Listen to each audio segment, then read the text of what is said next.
नमस्कार साथियों, गौरव ज्ञान धारा में आप सभी का स्वागत है। उम्मीद है ये 2 दिन जो आपको दिए गए थे उसमें आप लोगों ने तैयारी की होगी, रिवीजन किया होगा, क्योंकि ये 2 दिन आप लोगों के रिवीजन के लिए ही दिए जाते हैं। और इसलिए भी होते हैं कि हम भाई शिक्षक भी परिवार लेके बैठे हैं, तो हमारा भी कुछ काम होता है पर्सनली, और बाकी जो मतलब मीटिंग वगैरह भी पूरे वीक नहीं ले पाते तो उसको संडे को शेड्यूल करते हैं। तो ये चीजें हैं ताकि अच्छे से सब कुछ मैनेज हो जाए। तो आज सोमवार है और सोमवार को फिर से अपन क्लास शुरू कर रहे हैं।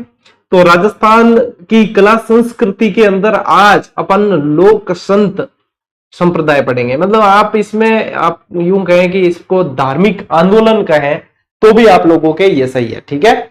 तो या तो धार्मिक आंदोलन के नाम से ये टॉपिक मिलेगा आप लोगों को, या फिर आप लोगों को लोक संत के नाम से मिलेगा, या संत संप्रदाय के नाम से ये टॉपिक मिलना है, ठीक है। तो ये चीज आप लोगों को ध्यान रखनी है, ठीक है टाबरो। रेडी एकदम पढ़ने वास्ते, पढ़ागे एकदम तरीके। तो देखो अब तकरीबन 2 महीने हैं आप लोगों के पास। और आप लोगों को एक जानकारी और दे दूं कि आप लोगों के ऑब्जेक्टिव ग्रेड 3 की ऑब्जेक्टिव किताब कल या परसों से मार्केट में अवेलेबल हो जाएगी। प्रिंट पे जा चुकी है, कल या परसों से मार्केट में अवेलेबल हो जाएगी। जिसने अभी तक भी कुछ नहीं पढ़ा है और आप चाहते हैं कि इन 2 महीनों में रैपिड बिल्कुल फास्ट तरीके से पढ़ें, तो वो बहुत हेल्प करेगी आप लोगों की, ठीक है। सिर्फ उसको क्या, हाँ ऑब्जेक्टिव पढ़ ली, उनकी डिटेल पढ़ ली, और फिर जो है जैसे आपने प्रैक्टिस की है वगैरह वगैरह, तो शॉर्ट एंड स्वीट में आप लोगों की तैयारी और अच्छी हो जाएगी। और जिनकी हो रखी है वो अच्छे से रिवीजन कर सकते हैं। प्रश्न जितने नजरों के बाहर निकलेंगे तो उतना लाभ मिलेगा, ठीक है ना। चलिए शुरू करा टाबरो। ओके, आज की इस क्लास को शुरू करते हैं। देखो सबसे पहले ध्यान रखना कि भारत में जो भक्ति आंदोलन की शुरुआत है ना, वो दक्षिण भारत से हुई है। भारत की बात कर रहा हूं, भक्ति आंदोलन की शुरुआत दक्षिण भारत से हुई है। फिर रामानंद जी जो है इसे उत्तर भारत में लेके आए हैं, और जब ये उत्तर भारत में लेके आए तब से यहां पे भक्ति आंदोलन की शुरुआत हुई। अब आप लोगों ने पढ़ा होगा आलवार संत और नयनार संत। क्या पढ़े हैं? एक तो पढ़ते हैं अपन आलवार संत, ठीक है। नहीं पढ़ा तो ध्यान देना, आलवार संत और नयनार संत, ये भी कंसेप्ट कहां का है? ये भी साउथ का ही कंसेप्ट है। अब इसमें देखो, एक तो होते हैं जो विष्णु भगवान को मानते हैं वो वैष्णव हो जाते हैं, और जो शिव जी को, महादेव जी को मानते हैं वो शैव होते हैं। तो मैंने इसकी मतलब एक बढ़िया सी शॉर्ट एंड स्वीट ट्रिक बना रखी है। वो क्या है कि ऐसे याद रखो, आवे 12 और न से 63, आवे 12 न से 63, ये शॉर्ट एंड स्वीट ट्रिक है। तो इसका मतलब क्या है? देखो आवे यानी कि आ से तो ध्यान रखो आप आलवार, ठीक है, आलवार। और वैसे ध्यान रखो आप वैष्णव, वैसे ध्यान रखो वैष्णव, ठीक है। इनके अंदर जो है प्रमुख संतों की संख्या 12 थी। या न से ध्यान रखो आप नयनार संत थे, ये नयनार जिन्हें कहा गया शैव। तो अब कभी कंफ्यूज नहीं हो गया, आवे 12 न से 63, इनमें संतों की संख्या 63 थी। अब जैसे आप रामानुजाचार्य पढ़ते हैं अपन, है ना, ये रामानंद जी पढ़ते हैं, ये सब जो है अपने कौन से वैष्णव संतों के अंदर आते हैं, जो अपने आलवार संतों के अंदर आते हैं। तो ये अपने को ध्यान रखना है, ठीक है। आवे 12 न से 63, यहां ध्यान रखना तो बहुत है। एक तो ये वर्गीकरण, दूसरा पढ़ेंगे अपन सगुण और निर्गुण, कि सगुण उपासक कौन हुए, निर्गुण कौन हुए, है ना। तो इसमें जो है आप लोगों को चीजें ध्यान रखनी है। अब देखो वापस आओ, यहाँ भक्ति आंदोलन में सर्वाधिक महत्व किसका पड़ा? डायरेक्ट पूछ ले तो क्षेत्रीय भाषा। सर्वाधिक प्रभाव किसका पड़ा? भक्ति आंदोलन से बढ़ोतरी किसको मिली? क्षेत्रीय भाषाओं को बढ़ोतरी मिली है, क्योंकि महाराज जितना भी खुदरी भाषाओं में उपदेश दिया है, और जब खुद की भाषा में वो उपदेश दिया जाए तभी वो जो है वहां के लोकल लोगों को समझ में आता है। तो क्षेत्रीय भाषाओं को इसमें बहुत ज्यादा बढ़ावा मिला है। डायरेक्ट पूछने वाला प्रश्न है और डायरेक्ट ध्यान रखना है। ईश्वर की उपासना के आधार पर मुख्यतः 2 धाराएं अस्तित्व में आई है, एक तो सगुण भक्ति धारा और एक निर्गुण। अब इसमें आप लोगों को प्रश्न सगुण और निर्गुण से भी पूछने लग गए हैं। तो आप देखोगे जीडी वन लाइनर के पहले, मतलब इस संत संप्रदाय वाले पहले टॉपिक पे ये सारणी दे रखी है, जो मैं पीछे करवा रहा हूं आपको। ये सारणी सगुण और निर्गुण के मतलब भेद भी बताए हैं, साथ ही साथ इनकी विशेषता भी बताई है।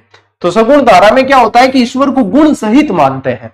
ईश्वर को कैसे मानते हैं? गुण सहित, कि ये मतलब एक पूरा उनका कि भाई इनके मूर्ति होगी वगैरह वगैरह, इस तरीके से मानते हैं, तो उनके गुण मानते हैं। ईश्वर के सगुण रूप की उपासना करते हैं। ईश्वर के आकार, गुण, रूप, रंग, जाति आदि को मान्यता इसके अंदर दी गई है, ठीक है। कि ईश्वर का कैसा एक आकार माना गया है, गुण है, रंग है, रूप है, जाति है, ये सब इसके अंदर माना गया है। निर्गुण वाला बिल्कुल इसके अपोजिट है। इसमें कैसा मानते हैं? गुण रहित ईश्वर के निर्गुण रूप को। अब इसमें क्या कहते हैं? आकार, गुण, रूप, रंग, जाति को मान्यता नहीं है कि ईश्वर की कोई जाति नहीं है, कोई रंग रूप वगैरह कुछ भी नहीं है। ईश्वर अद्वितीय एक शक्ति है जो संसार को चला रही है, वो मानते हैं ये। इन्होंने क्या बताया? गुरु की महिमा को अनंत बताया। इन्होंने तो क्या बताया? सगुण वालों ने गुरु की महिमा भाई साहब अनंत है, जिसका कोई अंत नहीं है। इन्होंने बताया गुरु को ज्ञान के नेत्रों को खोलने वाला, कि गुरु का काम क्या है? ज्ञान के नेत्रों को खोलना है, क्या दिशा बतानी है, कि भाई तुम्हें ये करना चाहिए, ये ठीक है, ये नहीं है, ये बताया है। किसने? निर्गुण वालों ने। ईश्वर के अलग अलग रूप और अवतारों का वर्णन और वंदन, ये इसकी जो है एक विशेषता है। और ईश्वर को निराकार माना है, कि ईश्वर का कोई आकार नहीं है, मूर्ति पूजा के विरोधी रहे। जब आकार ही नहीं है तो मूर्ति को क्यों पूजना है? तो जितने लोग मूर्ति पूजा के विरोधी है, वो सारे के सारे संत किसके अंदर आएंगे? वो निर्गुण उपासक है। और जो कहते हैं कि मूर्ति पूजते हैं, भगवान की पूजा करते हैं, भगवान को मानते हैं, है ना, मानते का मतलब मानते ये भी है, ये भी है, लेकिन उनको एक रूप रंग वगैरह मानते हैं, तो वो है सगुण उपासक। अब सगुण धारा के कौन कौन से संत है देख लो। रामानुजाचार्य जी है, निम्बार्काचार्य जी है, गौरांग महाप्रभु है, रामानंद जी है, मीराबाई है, वल्लभाचार्य जी है, गौरीबाई, संत मावजी, रानाबाई, भक्त कवि दुर्लभ, शैव संप्रदाय सारे के सारे, और वैष्णव संप्रदाय भी आते हैं। लेकिन इनको शैव और वैष्णव को मानने वाले ही कुछ संत इसमें जाएंगे जो इन चीजों को नहीं मानते। निर्गुण में कौन आ जाते हैं? दादू दयाल जी आते हैं, जामू जी आ जाते हैं, जसनाथ जी आ जाते हैं, रज्जब जी है, हरिदास जी है, रामसली संप्रदाय है, लालगिरी जी है, गुरु नानक देव है, संत पीपा, धन्ना, रैदास आदि सब है।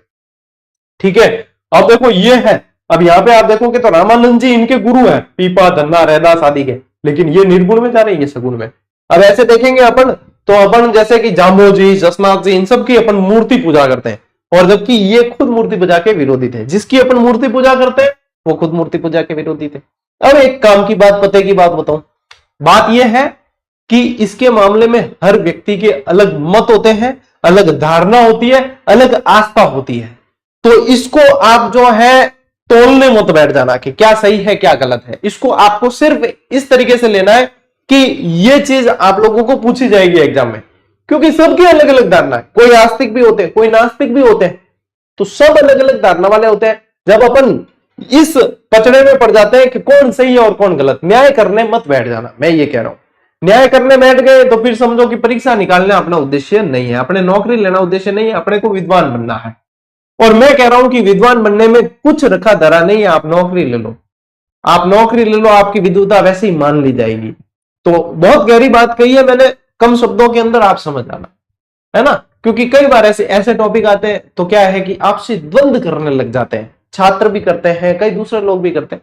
तो ये द्वंद्व वगैरह में नहीं पढ़ना है। मैंने दोनों पक्ष बता दिए, और मैंने बताया तो आप देखोगे तो बिल्कुल ही आप लोगों के कंसेप्ट समझ में आने लायक बताए। ठीक है, चलो टाबरो स्क्रीनशॉट लो, इंगो बिंग बात आगे बढ़ा।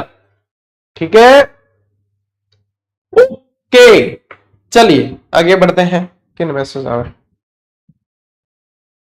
एक सेकेंड है ना, समथिंग अर्जेंट।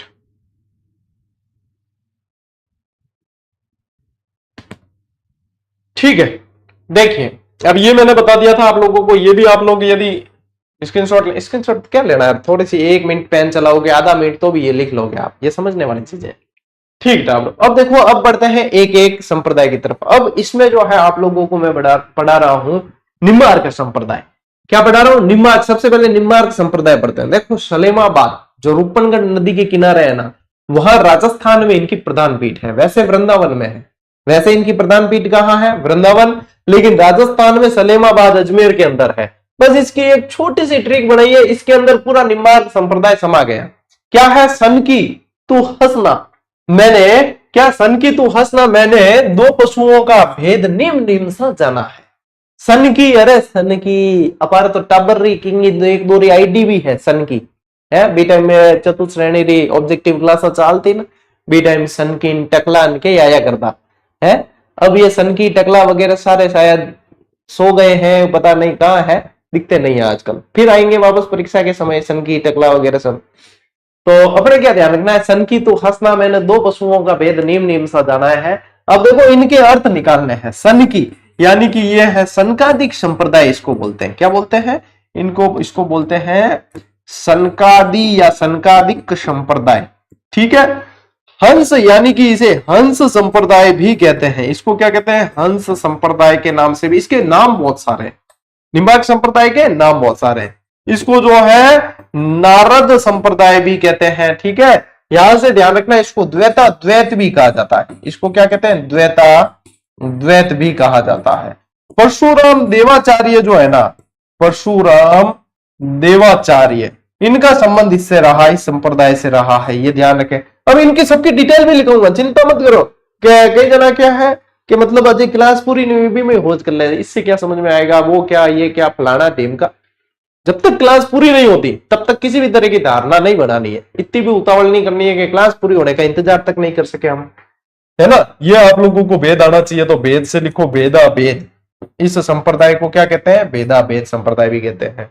ठीक है, अब एक नीम से तो ध्यान रखना कि निम्बार्क संप्रदाय कहा जाता है इसे। एक नीम से ध्यान रखना, इसे निमावत साध संप्रदाय भी कहते हैं। इसे निमावत साध संप्रदाय भी कहा जाता है। निमावत साध संप्रदाय भी इसे कहते हैं। देखो, एक ही ट्रिक के अंदर आप लोगों की बहुत सारी चीजें जो है वो कीवर्ड कहते हैं ना अपन, कीवर्ड क्लियर हो गए एक ही पॉइंट के अंदर। कीवर्ड सारे के सारे इसमें क्लियर हो गए हैं। लो टाबरो स्क्रीनशॉट ले, के बाद आगे चला। चलिए अब देखो, निम्बार्क संप्रदाय प्रवर्तक कौन है? निम्बार्काचार्य जी। प्रवर्तक कौन है? निम्बार्काचार्य जी। अब सीधी सीधी पढ़ने वाली चीज देखो, अब आपको ट्रिक से याद हो गई। अब यहाँ पे थोड़ी सी डिटेल देख लो। प्रधान पीठ अभी मैंने आप लोगों को बताई कहां है? वृंदावन। राजस्थान में प्रधान पीठ कहां है? सलेमाबाद। और नदी पूछ ले तो रूपनगढ़ नदी के किनारे। कहां है? रूपनगढ़ नदी के किनारे है। रूपनगढ़ नदी के किनारे है। निम्बार्काचार्य का उपनाम पूछ ले ताबरो, ध्यान रखियो भास्कर। क्या ध्यान रखना है? जीजीडी की क्लासें दैनिक आती है और उपनाम क्या है? भास्कर। दैनिक भास्कर से भी आप याद रख सकते हो, दैनिक भास्कर से भी आप याद रख सकते हैं। प्रमुख ग्रंथ के अंदर देखो, इनका प्रमुख ग्रंथ है वेदांत परिजात। मोस्ट इंपॉर्टेंट है, पूछा हुआ प्रश्न। किसका? निम्बार्काचार्य जी का।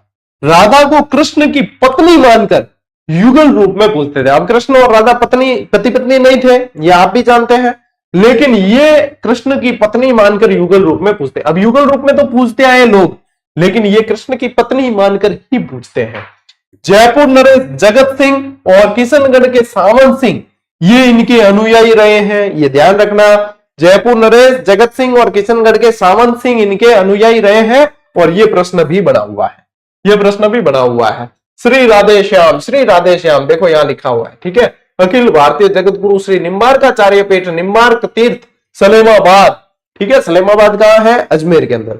और सलेमाबाद के टाबरो जिलो पूछ ले तो, जिलो पूछ ले यानी ध्यान रखियो अजमेर के माए हैं। कटे है अजमेर के माए भाई, सलेमाबाद, रूपनगढ़ नदी। ले स्क्रीनशॉट ले भाई। आगे बढ़ा के ओके, अब पढ़ते हैं अपन रामसनेही संप्रदाय। रामसनेही संप्रदाय मोस्ट इंपॉर्टेंट है, सभी संप्रदाय में सबसे इंपॉर्टेंट है रामसनेही संप्रदाय। रामसनेही संप्रदाय के अंदर एक तो प्रधान पीठ ध्यान में रखनी है और 3 अन्य शाखाएं ध्यान में रखनी है। कैसे, कौन कौन सी, सब कुछ बताया जाएगा, चिंता मत करें। सबसे पहले देखें, पीछे एक राम द्वारा बताया है। क्या बताया है? राम द्वारा। क्या बताया है? राम द्वारा बताया है। यानी कि इनके जो पूजनीय स्थल होते हैं उनको राम द्वारा कहते हैं। ठीक है, देखो प्रवर्तक कौन है? रामचरण जी। सब पहले ध्यान रखियो, रामचरण जी जो है प्रवर्तक है। प्रधान पीठ इनकी कहां है? शाहपुरा। और शाहपुरा कहां है? भीलवाड़ा में। प्रधान पीठ शाहपुरा और शाहपुरा कहां है? भीलवाड़ा में। शाबाश। गुरु कृपाराम जी, है ना, क्या रामचरण जी पे कृपा हुई गुरु की। गुरु कौन? कृपाराम जी है इनके। ठीक है, प्रमुख ग्रंथ अर्णव वाणी। अब इसको जो है और देशी भाषा में भी कई बार लिखा हुआ आ जाता है, उसमें लिखा आता है अणभय वाणी। उसमें क्या लिखा आता है? अणभय वाणी, अर्णव वाणी या अणभय वाणी। इनके अनुयायी राम जी राम या राम राम कहकर अभिवादन करते हैं। आपने राम निवास जी सरनी ए थाने फैक्ट वगैरह जो भी तैयार करे है, तो ए राम निवास जी सरनी ए राम से नहीं है, यह भी ध्यान रख सको। देखो इनको नाम भी राम निवास है ना, और है भी क्या? राम सनेही है। अब राम सनेही में राम शब्द कितनी बार आ रहा है, इसलिए अपने राम निवास भी राम राम राम, अपन भी राम राम राम कर रहे हैं। तो देखो राम जी राम कह रहे हैं, या बच्चा राम राम क्या है, अभिवादन करते टाइम क्या क्या राम जी राम या राम राम। अपन तो राम राम कराने, अब कोई बुजुर्ग पुरुष या महिला मिल जाए तो क्या राम राम करा कि नहीं करा, ठे करो कि नहीं करो वो ध्यान को नहीं, मैं तो करूं। ठीक है, तो ये राम जी राम ध्यान रखना, ले स्क्रीनशॉट। टाबरो पढ़ो रे, पढ़ोगे लिखोगे तो बनोगे नवाब, टाइम पास करोगे तो हो जाओगे खराब। रामसनी संप्रदाय पे आप लोगों के एक बेहतरीन फैक्ट दिया था, ये गुलाबी कलर में बनाया गया क्योंकि गुलाबी कलर रामसनी संप्रदाय से ही जुड़ा हुआ है। ठीक है, दो ध्यान दो। प्रवर्तक कौन है, रामचरण जी। इनके बचपन का नाम था रामकिशन। क्या नाम था, रामकिशन। अब मैंने बताया कि एक तो है प्रधान पीठ जो शाहपुरा भीलवाड़ा में है, ये तो याद रहेगी आपको, लेकिन अन्य 3 शाखाएं और है, जिसमें से एक है रैण नागौर में, एक है सिंहतल बीकानेर में, और एक है खेड़ापा जोधपुर के अंदर। एक कहां है, खेड़ापा जोधपुर। ये तीनों शाखाएं अलग अलग है। अब अलग अलग है मतलब इनको स्थापित करने वाले प्रवर्तक अलग है। यानी कि देखो शाहपुरा शाखा जो है ना, उसके संस्थापक कौन है, रामचरण जी है, जिनका जन्म 16 ग्राम मालपुरा में हुआ है। रामचरण जी का यहां लिखा हुआ है, कई जना के गुरुजी मान दिए कौन, पीडीएफ दी जाएगी उसमें दिख जाएगा, और वैसे वन लाइनर के अंदर अपने दे रखा है। सारा का सारा कंटेंट आप तक ऑलरेडी मौजूद करवाया जा चुका है। ठीक है, गुरु का नाम इनके संत कृपाराम जी, ये दातरा के थे, दातरा नागौर। और ग्रंथ अर्धवाणी या अर्नबवाणी, ठीक है, ब्रज भाषा में लिखा हुआ है ये ब्रज भाषा में। विशेष क्या ध्यान रखना, चैत्र कृष्ण एकम से पंचमी तक फूलडोल महोत्सव का आयोजन होता है शाहपुरा भीलवाड़ा। फूलडोल महोत्सव का आयोजन कहां होता है, शाहपुरा भीलवाड़ा। रैण शाखा नागौर, रैण शाखा नागौर की, इसके इस शाखा के प्रवर्तक है संत दरियाव जी। इनका जन्म जैतारण यानी कि ब्यावर जिले में हुआ है। ठीक है, इनका जन्म कहां हुआ है, जैतारण ब्यावर में। क्या नाम है, संत दरियाव जी। रैण शाखा वाला ध्यान रखियो। इनके गुरु का नाम है संत प्रेमनाथ या बालकनाथ भी कहते हैं इनको, या प्रेमनाथ या बालकनाथ भी कहते हैं। संत दरियाव जी ने राम शब्द है ना, उसमें से देखो सांप्रदायिक एकता का संदेश दिया। उन्होंने रा से तो बताया राम और म से बताया मोहम्मद, और इस तरीके से बताकर इन्होंने सांप्रदायिक एकता का प्रतीक बताया राम शब्द को। ठीक है, तो ये ध्यान रखना। फिर है खेड़ापा शाखा, आपके खेड़ापा शाखा कहां है, जोधपुर के अंदर। संत रामदास जी इनके द्वारा स्थापित है। और रामदास जी का जन्म कहां हुआ है, देखो जन्म हुआ है भीकमकोर फलोदी। कहां हुआ है, भीकमकोर फलोदी के अंदर इनका जन्म हुआ है। इनके गुरु ये संत दरियाव जी, ये वाले नागौर वाले। ठीक है, संत दरियाव जी इनके गुरु रहे हैं, ये ध्यान रखना। फिर सिंहतल शाखा, ये बीकानेर के अंदर है। और यहां पे संत हरिराम दास जी जो है, इनका जन्म सिंहतल में हुआ। संत हरिराम दास जी इसके संस्थापक, और संत जयमल दास जी इनके गुरु। और इनकी पुस्तक या ग्रंथ है वो निशानी के नाम से लिखी गई। रामसनी संप्रदाय के मंदिर क्या कहलाते हैं, रामद्वारा कहलाते हैं। और रामसनी संप्रदाय के संत गुलाबी वस्त्र पहनते हैं। क्या पहनते हैं, या तो गुलाबी पहनेंगे या सफेद पहनेंगे। तो आप स्क्रीनशॉट ले लो, आप या तो गुलाबी या सफेद, दोनों में से एक ध्यान रखना है। ठीक है टाबरो, आगे बढ़ना। अब आते हैं अपन बिश्नोई संप्रदाय पे। देखो अपन टू द पॉइंट ही चलेंगे, ज्यादा बातें तो करनी है नहीं अपन को, क्योंकि अब तो एग्जाम बहुत पास है, परीक्षा बहुत करीब है। तो देखो बिश्नोई संप्रदाय, यानी कि बिश्नोई संप्रदाय के प्रवर्तक सबसे पहले ध्यान रखें अपने संत जामोजी, जामोजी महाराज। ठीक है, जामोजी महाराज। तो देखो प्रवर्तक कौन है, जामोजी। अब क्या करता है आजकल एग्जामिनर, अलग अलग कूट मिलान वाले, इसमें क्या है जाति वंश वगैरह ये भी पूछने लग गया। तो इसमें ध्यान रखना ये जामोजी पवार वंशी राजपूत थे। कौन थे, पवार वंशी राजपूत थे। इनका जन्म 1451 में पीपासर नागौर में हुआ है। इनका जन्म कहां हुआ है, 1451 में पीपासर नागौर के अंदर इनका जन्म हुआ है, ये ध्यान रखना। ठीक है, पीपासर नागौर में जन्म हुआ है। माता इनकी हंसाबाई और पिता लोहट जी। माता का नाम हंसाबाई और पिता लोहट जी, ये डायरेक्ट याद करने वाली चीजें सारी। उपनाम इनका गहला और गूंगा, पर्यावरण वैज्ञानिक। अब देखो ये क्या है, जामोजी है ना बहुत शांत रहते थे, मतलब ज्यादा बात वगैरह नहीं, बचपन में बहुत शांत रहते थे। कई होते हैं तो कई व्यक्ति आप लोगों ने देखे ज्यादा बोलते नहीं, शांत रहते हैं, ये सब चीजें। तो ये भी शांत रहते थे पूरी तरीके से। तो लोग कई जना है नहीं ज्यादा बोलने वाला है, क्या वो बोले को, तो गहलो है वो तो गूंगो है, यहाँ कर नाम पाड़ दियो, तो इनका नाम गहला और गूंगा पड़ गया।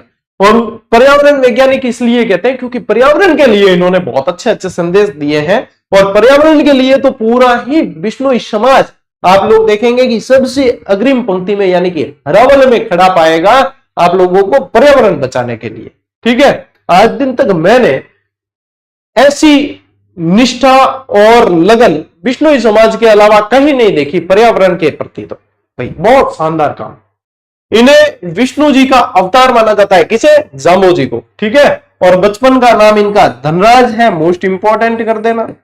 गुरु इनके गोरखनाथ जी है, गुरु इनके गोरखनाथ जी है। अब इन्होंने 29 नियम दिए हैं। इन्होंने कितने नियम दिए हैं? 29, यानी कि यहां पे आप लिख सकते हो 20 + 9 और बराबर कितने हो गए? 29। और 20 नोई इसी से बना है, 20 नोई शब्द जो है वो इसी से बना है। अब चाहे विष्णुई लिखो चाहे बिश्नोई लिखो, बात वही बराबर है, क्योंकि अपने अपने तो स्टूडेंट तो खूब ज्यादा है, बिश्नोई समाज के कई मित्र भी हैं जैसे, तो कई जने तो विष्णुई लिखते हैं, कई जने बिश्नोई लिखते हैं। उसके पीछे कारण है ये 20 + 9, तो कैसे भी लिखे यानी कि बात वही है। 1485 में समराथल बीकानेर में, समराथल धोरा भी कहा जाता है, समराथल बीकानेर यानी इसे दोक धोरा भी कहते हैं। इसे क्या कहते हैं? दोक धोरा भी कहते हैं। समराथल बीकानेर में कार्तिक कृष्ण अष्टमी को बिश्नोई संप्रदाय की स्थापना की गई। बिश्नोई संप्रदाय की स्थापना की है किसने? जाम्बोजी ने की है। किसने? जाम्बोजी ने। नियम कितने दिए? 29 नियम दिए हैं। इन 29 नियमों का पालन करना ही होता है, यह ध्यान रखना है बिश्नोई समाज के लोगों को। और देखो ये जो है समराथल बीकानेर, इसे दोक धोरा भी कहा जाता है। इसे क्या कहते हैं? दोक धोरा भी कहते हैं। अब जाम्बोजी के प्रमुख ग्रंथ आप लोगों को ध्यान रखने, जो जाम्बोजी ने लिखे हैं वो, उसमें देखना आप देखना जंब नाम आएगा तब आप समझ जाएंगे। तो देखो यहां पे देखोगे तो जंब सागर, जंब संहिता, शबद, वाणी, बिश्नोई धर्म प्रकाश, है ना, ये सारे। अब इसमें जो शब्द है ये इनकी वाणियां है, शब्द वाणी कहते हैं ना, ये इनकी वाणियां है। जैसे कि बिश्नोई समाज के अंदर वैवाहिक अवसर जो होते हैं, विवाह वगैरह होते हैं, उसमें भी शब्द वाणियां बोली जाती है। ये शब्द वाणियां, उसमें भी इनका वाचन होता है ना। तो ये ध्यान रखना है भैया। अभी देखो बिश्नोई समाज में और बहुत सारी जानकारी है, पहले आप स्क्रीनशॉट लीजिए। और ये एक एक लाइन इसमें से आप लोगों को जो स्क्रीन पे दिख रही है उसमें से एक एक प्रश्न बनता है, कुछ भी छोड़ने लायक नहीं है भाई।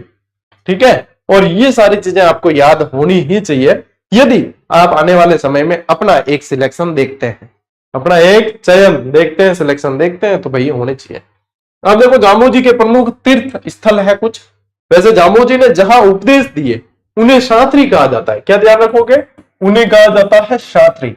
जहां पे जाम्बोजी ने उपदेश दिए हैं उन्हें शास्त्री कहा जाता है। ये ध्यान रखना, ये चीज पूछी जाएगी आने वाले टाइम में। अब देखो इनके 8 आप लोगों को तीर्थ स्थल याद रखने।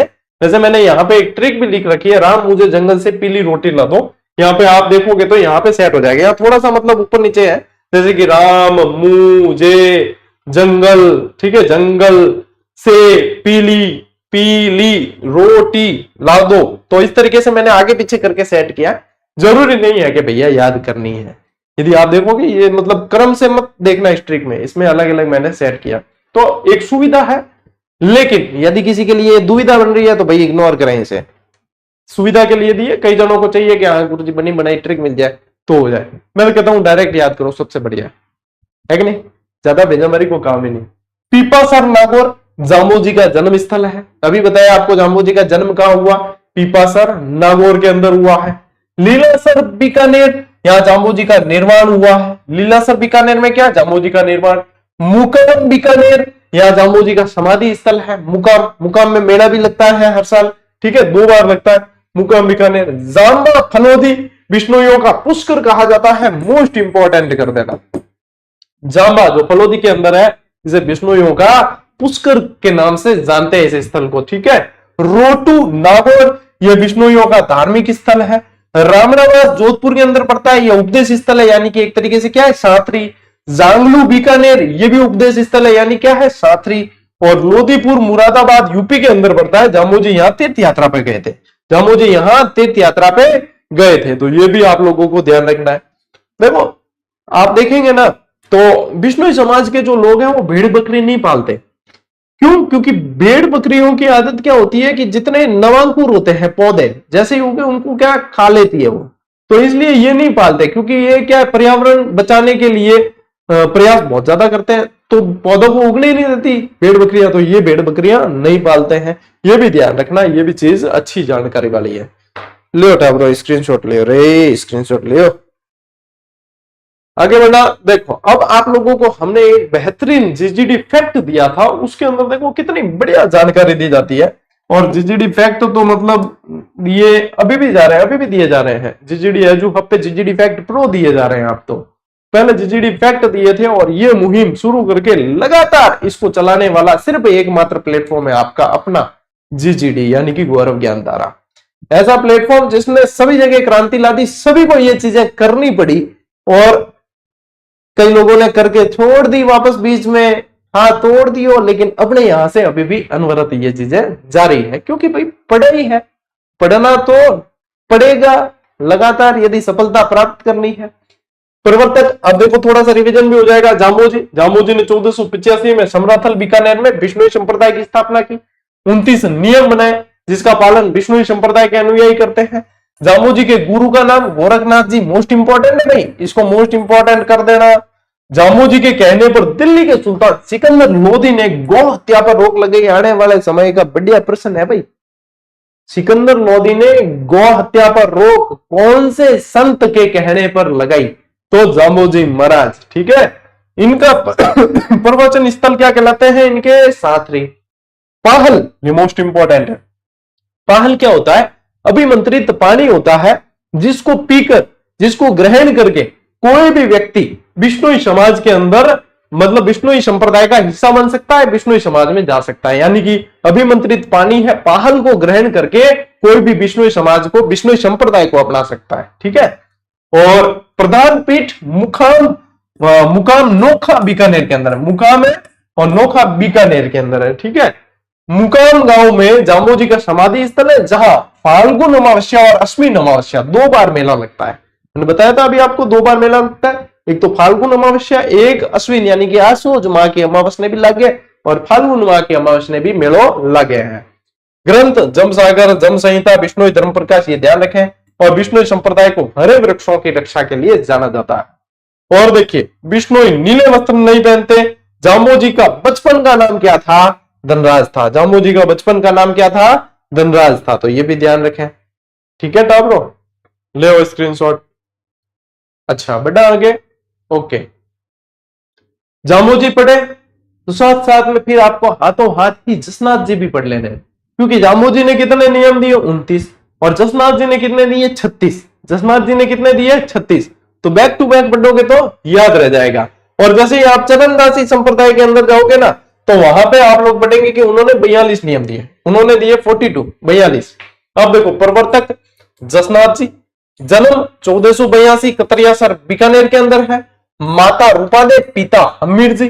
प्रधान पीठ कतरियासर, और कतरियासर है का बीकानेर, ऊपर लिखा हुआ है, फिर भी लिख देता हूं वापस, ठीक है। सिकंदर लोदी के समकालीन हुए ये भी, क्योंकि देखो पीछे जामोजी भी आप देखोगे टाइम पीरियड यही है, तो सिकंदर लोदी के समकालीन है। सिकंदर लोदी ने इन्हें भूमि भेंट की, सिकंदर लोदी ने इन्हें भूमि भेंट की। अब देखो इन्होंने जो नियम दिए मोस्ट इंपॉर्टेंट है, 36 नियम दिए, मोस्ट इंपॉर्टेंट कर देना। इन्होंने कितने नियम दिए? 36। मोरपंख और जाल वृक्ष, जाल का जो वृक्ष आता है, यहाँ पे ये तस्वीर देखो, ये पीछे जो वृक्ष दे रखे हैं और मोर देखो नीचे दिखेगा, तो मोर पंख और जाल वृक्ष इनको पवित्र बताया है इन्होंने, ठीक है। और देखो इनके अनुयायी क्या करते हैं? अग्नि नृत्य। अब अग्नि नृत्य क्यों करते हैं? क्योंकि एक बार जब बचपन में इनकी माँ जो है ये चूल्हे के आसपास कहीं खेल रहे थे, इनकी माँ किसी काम से गई, और जब इनकी माँ आकर देखती है तो ये अंगारों से खेल रहे हैं। ओ अंगारा ऊपर गाले, अंगारा पड़े। अब कोई भी माँ अपने बच्चे ने इन स्थिति में देखकर घबरा जाए पूरी की पूरी, अरे मेरा बच्चा। इनके तो कोई फर्क ही नहीं पड़ा, इनके तो भाई कुछ नहीं हुआ, आराम से खेल रहे हैं। तब से फिर इनको पता चला कि इनके अंदर कोई अद्वितीय शक्ति है, और फिर बाद में जो इनके अनुयायी इसीलिए अग्नि नृत्य किया करते हैं। क्या करते हैं? अग्नि नृत्य, यानी कि धधकते हुए अंगारों पे फतेह फतेह के उच्चारण के साथ में उसे पार करते हैं पूरा। मतीरे फोड़ने की परंपरा का संबंध कौन से संप्रदाय से है? बाबूजी जसनाती संप्रदाय से है। किससे है? जसनाती संप्रदाय। एक लोप अपने नाम को तांत्रिक हो भाई साहब, जिनके में बहुत ज्यादा घमंड हो, क्या भाई मैं ही हूं सब कुछ, ये वो फलाना ढिमका, तो लोपांगल नाम के तांत्रिक का घमंड चकनाचूर किया था किसने? वो जसनाथ जी ने किया था। किसने किया था? जसनाथ जी ने। यह प्रश्न बन चुका है, लोपांगल नाम के तांत्रिक को किसने हराया, उसके घमंड को चकनाचूर किसने किया? जसनाथ जी ने किया है भाई। प्रमुख ग्रंथ इनके मोस्ट इंपॉर्टेंट है कोंडा और शिंबुदड़ा। कोंडा और शिंबुदड़ा इनके प्रमुख ग्रंथ हैं। और प्रमुख केंद्र यानी कि इनकी 5 शाखाएं हैं। इनकी 5 शाखाएं हैं। देखो प्रधान पीठ तो कतरियासर में आ गई, लेकिन 5 शाखाएं हैं। एक तो बमलूसर, लिकमादेसर, पुनरासर, मालासर और पांचला सिद्धा। और मैं आने वाले टाइम में कह सकूं थाने के भैया 100% इन प्रश्न बनी जरूर कि भी एग्जाम में बन सके, लेकिन ये प्रश्न बनने लायक जो है लाइन है। तो इसलिए आपको ध्यान रखना है भाई, क्या भी बन सके प्रश्न, किम में भी बन सके, लेकिन वो ध्यान रखना जरूरी है। ये 5 शाखा है नहीं, याद कर लो बिल्कुल, क्योंकि इनमें से इतना शानदार प्रश्न बनेगा, कई जने इसको नहीं कर पाएंगे। तो उस समय मैं चाहता हूं कि आप जो रेगुलर स्टूडेंट है जीजीडी के, वो ये प्रश्न गलत नहीं करके आएंगे। ठीक है, मैं चाहता हूं आपसे इसका बिल्कुल सही उत्तर याद कर लेना ढंग से। लो स्क्रीनशॉट, अभी पूरा नहीं हुआ भाई। अभी देखो हमने एक फैक्ट इसका भी दिया था आपको, जीजीडी फैक्ट एक इसका भी दिया था जसनाती संप्रदाय के भी। तो जसनाथ जी है प्रवर्तक, इन्होंने 1504 में बीकानेर में कतरिया सर के अंदर जसनाती संप्रदाय की स्थापना की। प्रधान पीठ याद हो गई, प्रमुख ग्रंथ सिंबुदड़ा और कोंडा, 36 नियम दिए याद हो गए। ठीक है, और इनका पालन करते हो जसनाती संप्रदाय के लोग। ठीक है, इस संप्रदाय के अनुयायी क्या करते हैं? अग्नि नृत्य करते हैं और फतेह फतेह और सिद्ध रुस्तम जी का उद्घोष करते हैं। फतेह फतेह और सिद्ध रुस्तम उद्घोष के साथ में अग्नि नृत्य करते हैं। मोरपंख और जाल वृक्ष को क्या मानते हैं? पवित्र। जसनाती संप्रदाय के प्रमुख संत कौन कौन है? तो लालनाथ जी है, चोकनाथ जी है, सवाईदास जी और उत्तम जी है। लालनाथ जी, चोकनाथ जी, सवाईदास जी और उत्तम जी। और 5 प्रमुख पीठ हैं, जिसमें से देखो सब आप लोग देखोगे तो 4 इसमें से बीकानेर है, एक कहां है? एक नागौर के अंदर है। तो अगर यूं पूछ ले कि स्थापित किसने किया, तो देखो लिखमादेसर है ना बीकानेर वाली, ये हांसो जी ने। पुनरासर बीकानेर वाली हालो जी ने। मालासर पीठ बीकानेर की टोडर जी ने। बम्बलू पीठ जो है बीकानेर की वो हारो जी ने। और पांचला सिद्धा जो है नागौर की वो बोयत जी ने। तो ये साथ साथ और ये भी याद कर सकते हो आप। गुरु कौन है? गोरखनाथ जी है।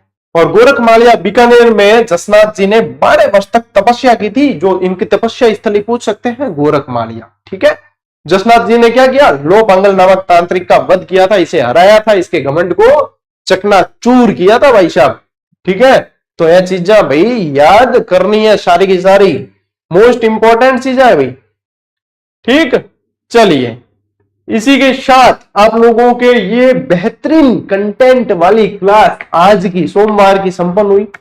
यदि आप इसे पहली स्लाइड से अंतिम स्लाइड तक लिखने बैठ जाओ तो मैं कह रहा हूं कम से कम 80-90 मिनट लगेंगे आपको। और जो मैंने बताई है चीजें बोलकर और एक्स्ट्रा वो भी लिखोगे, 100% आप कम से कम 1.5 घंटा तो आपको लगेगा ही लगेगा। तो बढ़िया तरीके से पढ़े, बढ़िया तरीके से आगे बढ़े। अब देखो आप लोगों को डिटेल पुस्तकें ये सारी, जैसे ये तो दे ही लिखी थी कंसेप्चुअल। अब जिन विद्यार्थियों को 7300 का इंतजार था, 7300 अपना कौन सा प्रोजेक्ट है? ऑब्जेक्टिव, जिसको 7300 का इंतजार था वो कल या परसों से उपलब्ध हो जाएगी। और जब उपलब्ध होगी मैं टेलीग्राम पे भी बता दूंगा, साथ ही साथ आप लोगों को वीडियो बनाकर भी जानकारी दे दी जाएगी। ठीक है डाबरो, आज की क्लास में इतना ही। अब मिलते हैं अपन अगली क्लास में, अगले सेशन में। तब तक के लिए राम राम, जय हिंद।